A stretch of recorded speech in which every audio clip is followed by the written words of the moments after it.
So yan, bali nakauwi na pala tayo mga hunter.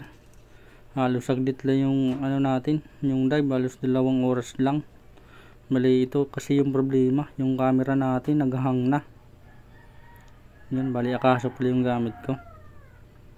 Yung problema natin, bali 2 beses na yan nangyari mga hunter, ng isang gabi. Ganyan din, naghang na, hindi na napindot, you know. Kahit i-off, hindi na, kailangan buksan talaga. Hindi naman pwedeng buksan sa dagat. So bali yun lang yung ano, ito lang yung huli natin ngayon. Matampusa, tapos mga ano rin, baraka or grouper, tapos talagbago. Bali yun lang. Bumalik agad ako. Yan, bali titimbagin natin kung ilan lang lahat yung nahuli natin ngayong gabi.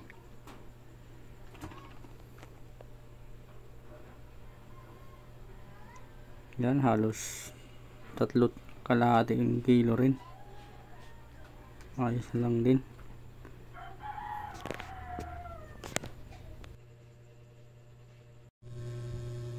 So yan, magandang hapon sa inyong lahat mga hunter. Bali alauna na pala. So bali yung dive natin gabi halos saglit lang. Yung ano natin kasi camera, yung problema natin, naghahang na talaga. Halos 2 beses na yun nangyari mga hunter. Nung unang dive, isang araw, halos kakapindot ko pa lang. Unang video ko pa lang sana, nagka problema na agad, kaya di na ako nakapag-upload ng isang araw. Kasi yun, naghang talaga. Halos di siya nag-off.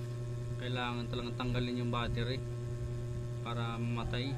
Halos na drain nga yung battery nun, tapos uminit talaga.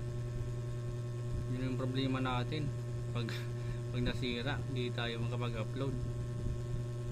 So bali yung huli pala natin, bali 3.5 kilos, yun lang.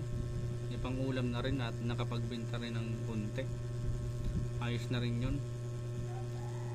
So bali yun lang po mga hunter.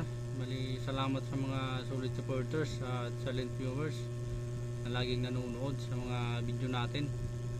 Maraming salamat sa inyong lahat, at sa mga hindi po nag-skip ng ads, maraming salamat din po sa inyong lahat. So bali yun lang po, at kung bago ka pa lang sa aming channel, paki-like and subscribe na rin po. Malaking tulong na rin yon, kahit konti-unti, magdagdag rin. So bali yun lang po, maraming salamat at ingat po kayo lagi, and God bless po.